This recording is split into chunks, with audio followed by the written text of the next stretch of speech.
We are digging into some butchering skills this morning with the help of Chef Connie DeSousa of Char Cut, of course. This is delicious. People who are watching Top Chef All-Star will recognize this. This was your showstopper. And you got something that was, well, you're not a pastry chef and you've had so many dessert challenges. We've been talking about this, but this was the one that really impressed. And I love this dish. This is a seasonal dish on our Char Cut menu. It's our hunter's meat pie with a bone marrow chimney. And while the bone marrow chimney looks really cool, it also serves a pretty integral purpose in the meat pie, and it's to allow the steam to escape so that your pie crust stays nice and crispy. Clever. So to make this, how do we get it? You can't always readily find bone marrow in the city. If you call ahead to your butcher, they could probably cut some up for you. But what you can find, which is a very common cut of meat, is called ossobuco. Right. And so this is an Italian cut. It comes from the veal shank, so from the leg. And what I do is I just trim the the meat from around the bone. And this skill is called? This is called Frenching the bone. Right. And that basically means that we want to take all the meat away. And you can go back in and kind of cut around it to make it nice and clean, like I've done here. And what is the key? You obviously have your own custom knives, so you want to use a sharp knife. Very sharp knife, and I just use a chef's knife to cut up the meat. And then so we don't want to waste this meat. This is a really delicious, flavorful veal shank meat.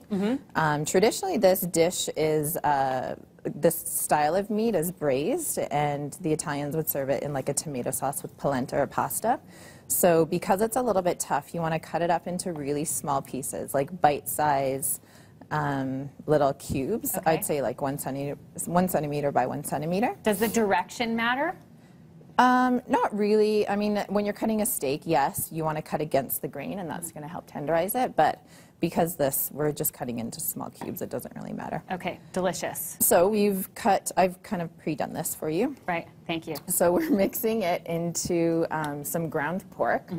And then I've seasoned the ground pork with a little bit of sage and garlic and black pepper and rosemary. But you can use your favorite herbs and spices. Beautiful. And then, how does it matter how clean the bone is when you put it in? Or I guess it's just part of the aesthetic? It doesn't really matter. If there's a little bit of meat left on it, don't worry about it. But yeah, I think it just looks pretty when it's completely Frenched. And bone marrow is pretty trendy right now, right? Totally trendy, and it's so delicious. I think some people are freaked out about it, but I usually describe it as meat butter because it has a texture of butter, but it tastes like a steak. Yum. So good. Okay. So I have rolled out some pie dough, and you can make your own pie dough with your favorite recipe, or you can buy it. I'm not a stickler about that. And then just line a pie dish with it, and then take your meat. I know this looks like a lot of meat, but this doesn't have to be for one person. That's a full pie right there. This is about a pound of meat. And then we're going to take the bone marrow and stick it in the top. And then with the top of your pie crust, you're going to cut out a little hole. That's a teeny pie for a pound of meat. And then I've got a little bit of egg wash here, so we're going to paint that on the bottom of the crust. And what will that do? Just binds everything together? Yeah, and then we're going to take the top of the crust here and gently place it on top. Now, did you know when you were serving this up that it would be a crowd pleaser? What's your strategy? You work with things you know, or you try to go outside the box? I definitely work with things I know. I never kind of wing it on the show. Right. I think it's crazy for you to go on and not have any idea or a plan of what you're going to make, and I never make a recipe that I haven't tested before. So basically we're just going to crimp the edges, and you take your thumb and your forefinger and just kind of go in like that to make little diamonds around the edge. I just wrecked it.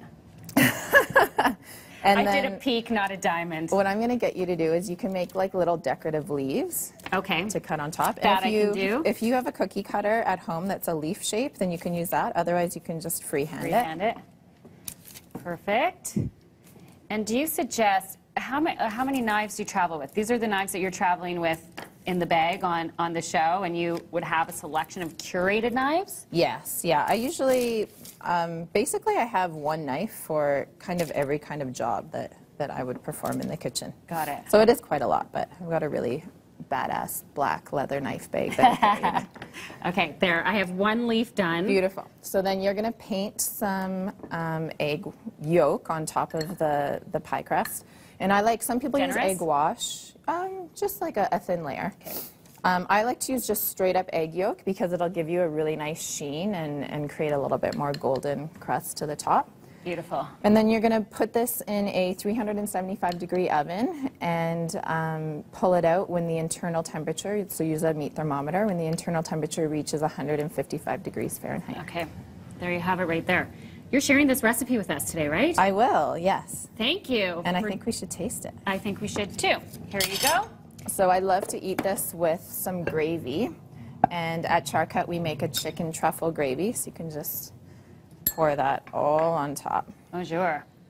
So delicious. Digging into this with Connie DeSousa of Charcut. Thank you so much, Connie. I'm going right for this. That's the best part. I'm going right for the butter. Andrew Schultz, we'll save some for you. Oh, you better. A pound of meat in there.